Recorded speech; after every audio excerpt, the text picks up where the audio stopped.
Saudi আরবের আবাসিক এলাকায় প্রজেক্টাইলের আঘাতের অন্তত 2 জন নিহত এবং 12 জন আহত হয়েছেন। নিহতদের একজন বাংলাদেশি এবং অন্যজন ভারতীয়। আহত 12 জনের সবাই বাংলাদেশি বলে নিশ্চিত করেছে সৌদি সিভিল ডিফেন্স। এদিকে ইউএস আর্মির সেন্ট্রাল কমান্ড জানিয়েছে, সৌদি আরবে আমেরিকার সেনাদের ওপর ইরানের হামলায় গুরুতর আহত আরেকজন আমেরিকান সেনা সদস্য চিকিৎসাধীন অবস্থায় মারা গেছেন। ফলে চলমান এই সংঘাতে এখন পর্যন্ত মোট 7 জন আমেরিকান সৈন্য নিহত হলেন। সৌদি আরবের আল খার্জ গভর্নরেটের একটি আবাসিক এলাকায় প্রজেক্টাইলের আঘাতে অন্তত 2 জন নিহত এবং 12 জন আহত হয়েছেন। সৌদি সিভিল ডিফেন্স এই ঘটনার সত্যতা নিশ্চিত করে জানিয়েছে, রবিবার একটি রক্ষণাবেক্ষণ ও পরিচ্ছন্নতা প্রতিষ্ঠানের আবাসিক সাইটে এটি আঘাত হানে। এতে স্থাপনাটির ব্যাপক ক্ষতি হয়েছে। নিহতদের মধ্যে একজন ভারতীয় এবং একজন বাংলাদেশি নাগরিক। আহত 12 জনের সবাই বাংলাদেশি হিসেবে শনাক্ত হয়েছেন। এই ঘটনার পর দেশটিতে নিরাপত্তা ব্যবস্থা জোরদার করা হয়েছে, তবে কারা এই হামলা চালিয়েছে তা নিশ্চিত করে জানানো হয়নি।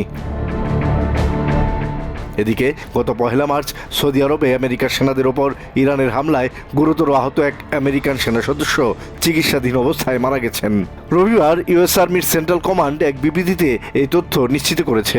এই সেনা সদস্যের মৃত্যুর মধ্য দিয়ে চলমান এই সংঘাতে এখন পর্যন্ত মোট 7 জন আমেরিকান সৈন্য নিহত হলেন।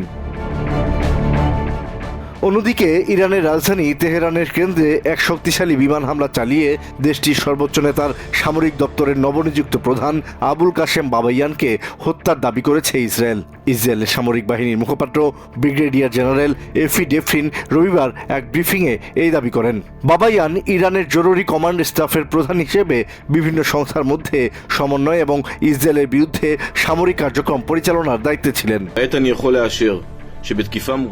এই মুহূর্তে আমি নিশ্চিত করতে পারি, চলতি সপ্তাহের শুরুর দিকে তেহরানের কেন্দ্রস্থলে একটি হামলায় আমরা ইরানের সর্বোচ্চ নেতার সামরিক দপ্তরের নবনিযুক্ত প্রধান আবুল কাসেম বাবায়ানকে লক্ষ্য করে আঘাত এনেছি এবং তাকে নির্মূল করেছি। এছাড়া ইসরায়েলি হামলায় ইরানের ইসলামিক রেভলিউশনারি গার্ডসের বিমান বাহিনীর সদর দপ্তর ধ্বংস হয়েছে বলেও দাবি করেছে ইসরায়েলের সামরিক বাহিনী।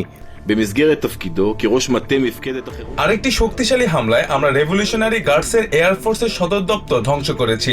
ধ্বংস হওয়া ওই সদর দপ্তর থেকেই ইসরায়েলের বেসামরিক এলাকা এবং মধ্যপ্রাচ্যের বিভিন্ন দেশের দিকে ক্ষেপণাস্ত্র ও ড্রোন হামলা পরিচালনা করা হতো।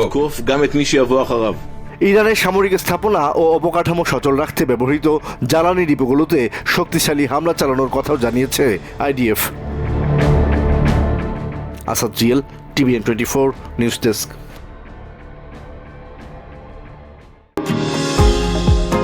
নিউ ইয়র্ক থেকে সম্প্রচারিত টিভিএন 24 টেলিভিশন বিশ্বজুড়ে বাঙালির কণ্ঠস্বর।